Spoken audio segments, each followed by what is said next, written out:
नमस्कार, स्वागत आहे तुमचे आमच्या चॅनलमध्ये। आवाज महामुंबईचा, शोध बातमीचा, कौल मनाचा। चला तर मग आमचे चॅनल शेअर करा, लाईक करा आणि सबस्क्राइब करा। धन्यवाद। पनवेल तालुक्यातील कामोठे येथे श्री हनुमान जयंती उत्सव मोठ्या भक्तिभावाने व उत्साहाने साजरा। हनुमान जयंती म्हणजे हिंदू देवता हनुमान यांचा जन्मदिवस होय। चैत्र महिन्यातील पौर्णिमा तिथीच्या दिवशी सूर्योदयाच्या वेळी हनुमान जयंती साजरी केली जाते। संपूर्ण देशभर हनुमान जयंतीचा उत्सव जल्लोषात आणि भक्तिभावाने साजरा केला जातो। पनवेल तालुक्यातील कामोठे गावातील ग्रामस्थ गावच्या रूढी, परंपरा आणि धार्मिकता आजही तितक्याच भक्तिभावाने आणि उत्साहाने जपत आहेत। फक्त वडीलधारी मंडळीच नाही तर ज्येष्ठांच्या सोबत आजची तरुण पिढीही तेवढ्याच तन्मयतेने या धार्मिक कार्यक्रमात भाग घेत आहे आणि त्याचा गावातील प्रत्येक देवदेवतांच्या उत्सवात दिसून येतो।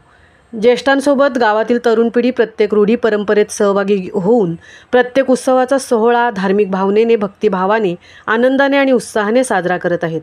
जय बजरंग बली की जय, राम लक्ष्मण जानकी जय, बोला हनुमान की या जल्लोषात गावातील वातावरण अगदी दुमदुमून गेले होते। त्याचप्रमाणे हनुमंताची शक्ती, भक्ती व स्वामीनिष्ठा आपल्या अंगी बाणवावी याकरता तरुणाई हनुमंताची सेवा निष्ठेने करत आहेत। शनिवार दिनांक 12 एप्रिल 2025 रोजी हनुमान जयंती निमित्ताने कामोठे गावात श्री हनुमान जन्मोत्सव उत्साहाने पार पडला। हनुमान जयंतीच्या अगोदरच मंदिरात उत्सवाची पूर्वतयारी चालू होती। विद्युत रोषणाई व फुलांच्या माळांनी मंदिर सुशोभित करण्यात आले होते।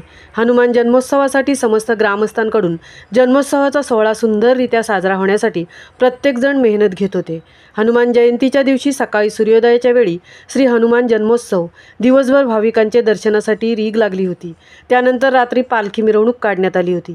यावेळी ही पालखी अत्यंत सुंदर फुलांच्या माळा, गोंड्यांनी, झुंबरांनी पालखी सजवून पालखीची पूर्ण गावात मिरवणूक काढण्यात आली व रात्री 10च्या सुमारास हनुमान मंदिरातून पालखी वाजत गाजत काढून पूर्ण गावाला प्रदक्षिणा घालून पुन्हा ती मंदिरात आणली। पालखीसोबत भजन, बँजोच्या तालावर आबालवृद्धांसोबत तरुण वर्ग, महिला नाचत पालखीच्या मिरवणुकीत सहभागी झाले होते। गुलाल उधळून फुलांचा वर्षाव करून पालखी गावात फिरवण्यात आली। गावातील प्रत्येक सुवासिनींनी आपल्या घराजवळ पालखी आली की त्या पालखीला आरती ओवाळून मनोभावे पूजा करून पालखीचे दर्शन घेतले। यावेळी गावात पै पाहुणे, माहेरवाशिणी यांनी गाव गजबजलेले होते। मंदिराच्या समोर बच्चे कंपनींसाठी खेळणी, मिठाईची दुकाने लागलेली असतात, त्यामुळे बच्चे कंपनीही खुश होते। जग कितीही पुढे गेले तरी आजही गावच्या ग्रामदेवता, मंदिरातील देवदेवतांच्या विधीपूर्वक पूजा, उत्सव सोहळे, यात्रा, कामोठे गावातील ग्रामस्थ मोठ्या संख्येने एकत्र येऊन गावातील एकात्मता कायम टिकून असे सोहळे भक्तिभावाने व आनंदाने साजरे करत आहेत।